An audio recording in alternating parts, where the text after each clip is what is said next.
एखादा मतदार 6 सेकंदात मतदान केंद्रात येऊन मतदान करून बाहेर जाऊ शकतो का?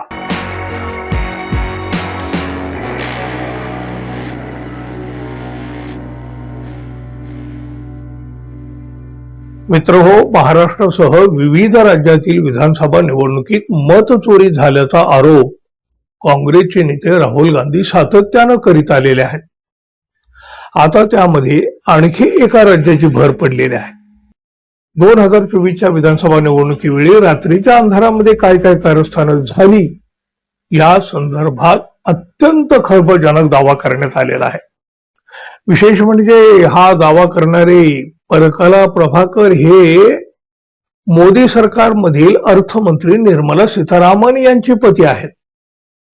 आंध्र प्रदेशामध्ये 2024 मध्ये झालेल्या विधानसभा निवडणुकीमध्ये मध्यरात्री तब्बल 17 लाख मतदान झाल्याचा दावा करण्यात आलेला आहे. मात्र यावेळी हे आरोप राहुल गांधी यांनी नव्हे तर प्रसिद्ध अर्थतज्ञ परकला प्रभाकर यांनी केलेले आहेत. परकला प्रभाकर यांनी दिल्लीमध्ये एक पत्रकार परिषद घेऊन विधानसभा निवडणुकीबाबत मोठी खळबळ उडवून दिलेली आहे.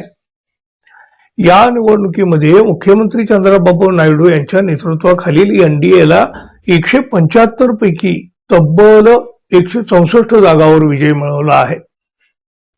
मतदानाच्या दिवशी सुमारे 3500 मतदान केंद्रावर मध्यरात्री 2 वाजेपर्यंत मतदान सुरू होतं, असं सुद्धा परकला प्रभाकर यांनी सांगितलं आहे.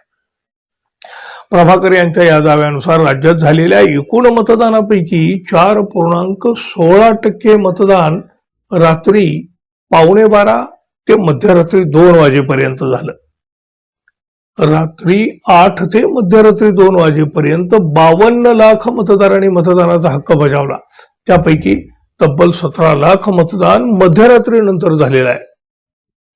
विशेष म्हणजे हे मतदान 14 सेकंदापेक्षा कमी वेळेत झालेला आहे. ईव्हीएमला सेट होण्यासाठी 14 सेकंदाचा वेळ लागत असेल तर एखादा मतदार 6 सेकंद एवढ्या कमी वेळेत मतदान कसा करू शकतो असा मोठा सवाल सुद्धा त्यांनी केलेला आहे. एखादा मतदार 6 सेकंदात मतदान केंद्रात येऊन मतदान करून बाहेर जाऊ शकतो का?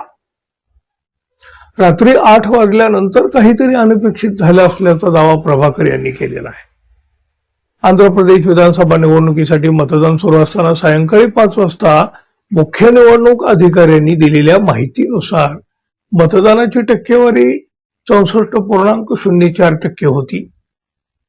त्यानंतर 8 वाजता ही टक्केवारी 68.12 एवढी सांगण्यात आली. रात्री 11:15 वाजता आयोगाने 76.50% मतदान झाल्याचं सांगितलं. मतदानाच्या 4 दिवसानंतर अंतिम टक्केवारी 81.79% एवढी होती. परकला प्रभाकर यांनी केलेल्या या दाव्यामुळे देशातल्या कथित मतचोरीच्या आरोपांना आणखी एकदा बळकटी मिळाली आहे. सरकारी यंत्रणांना हाताशी धरून मोठ्या प्रमाणामध्ये मतचोरी केली जात असल्याचे आरोप आतापर्यंत राहुल गांधी यांनी सातत्यानं केलेले आहेत, करीत आलेले आहेत. अनेक पुरावे सुद्धा त्यांनी समोर आणलेले आहेत.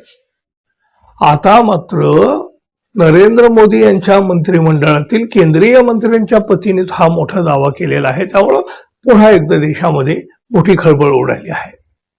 मित्र हो, लोकशाही जिंदाबाद.